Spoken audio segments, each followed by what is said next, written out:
ಹರಿ ಓಂ ನಮಸ್ಕಾರ ವೀಕ್ಷಕರೇ. ಇಂದಿನ ದಿನ ವಿಶೇಷವಾಗಿ ನಾವು छठ पूजा ನೋಡಲು ನಾವೀಗ ಹೋಗೋಣ. ತಮ್ಮೆಲ್ಲರಿಗೂ ಆತ್ಮೀಯ ಸ್ವಾಗತ.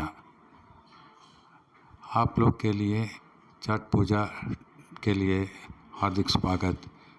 बिहार प्रदेश में, बिहार प्रांत में विशेष पूजा चलता है. हम दर्शन करने के लिए उधर जाएगा और आपके लिए स्वागत और शुभाशय भी है साथ में है. आइए हम अभी छठ पूजा का दर्शन करेगा. एक तो पिछले दिन तो शाम को अर्घ्य देता है और आज सुबह सूर्यदेव को अर्घ्य दे रहा है. वो सभी हम देखेगा. आइए, आपको स्वागत है. नमस्कार. हरि ओम.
आज हम पूजा में हैं, छठ पूजा में हैं, प्रभात पूजा। और प्रभात अर्घ्य लेने के लिए इधर पहुंच गया है। हम सूर्य भगवान को वेटिंग में कर रहा है। आज तो थोड़ा छुट्टी गिट्टी ले लिया रहेगा, परवाह नहीं, फिर भी आएगा। सबको स्वागत है, नमस्कार।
पूजा के लिए। चलो अच्छा है।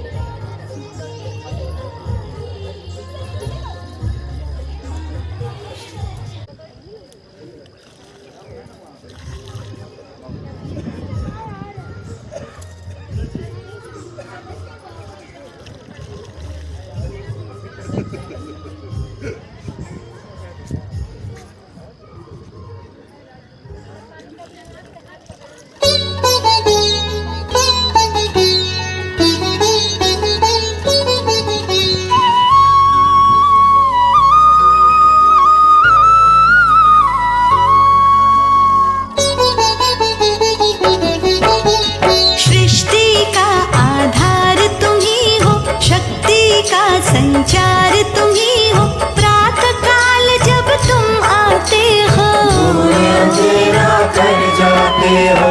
बुद्धि का विस्तार तुम ही से, चमक रहा संसार तुम ही से, तुमको सारे अर्घ चढ़ाते, शीश झुकाते। घोड़ों पर तुम करो सवारी, आभारी सृष्टि है सारी, जहाँ नहीं तुम वहाँ अंधेरा, तुम्हें लाते नया सवेरा। चढ़ा रही जल दुनिया सारी, सारे नतमस्तक संसारी, प्राण तुम्ही जीवन में भरते, सबकी विकसित करते। हर प्राणी का तुम हित करते, पर्यावरण संतुलित करते, जिसने दिन कर तुमको पूजा, उसने पाई खूब ऊर्जा। अंधकार का नाश किया है, जग तुम पर विश्वास किया है, शीश तुम्हारे मुकुट विराजा, तुम्हें देवताओं के राजा। दो पत्नी संध्या और छाया, हनुमान सा शिष्य भी पाया, तुम दुखहारी तुम सुखकारी, तुम शुभकारी। सूर्य नारायण सबके स्वामी, करो कृपा हे अंतर्यामी, स्वर्ण मुकुट तुम सर पर धारे, रत्न जड़ित रथ सूर्य तुम्हारा, सात अश्व से लगता प्यारा, योजन में रथ की चौड़ाई, सभी शक्तियाँ शीश झुकाई। एक यमराज एक शनि नामा, दो पुत्रों को ये जग जाना, एक पुत्र तुम्हारी है यमुना, ये परिवार किसी से कम ना। धरती पर फैला हुआ सूर्य देव का नूर, सबको देते रोशनी, करे अंधेरा दूर। तुम्हें देख कर भगे अंधेरा, तुम लाते हो रोज सवेरा, तुमको जल दुनिया है चढ़ाती, हाथ जोड़कर शीश झुकाते।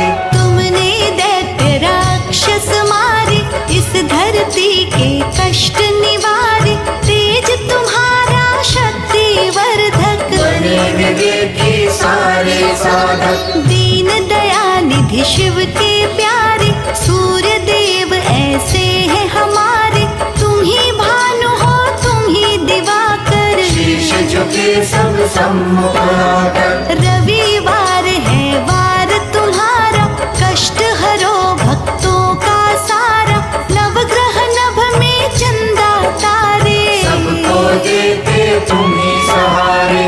इस मन में प्रकाश भरो तुम, तम धरती का सूर्य हरो तुम, शीश झुकाए दिव्य स्वरूपा, तेज भरा ये रूप अनोखा। जिसने रवि चालीसा गाई, खुशी उसी के घर में आई, रवि की पूजा जग में होती, सूर्य देते आँखों की ज्योति। मन के भीतर भरा अंधेरा, लोभ मोह ने हमको घेरा, सूर्य देव ही इसे मिटाते, सभी भक्त में सद्गुण आते।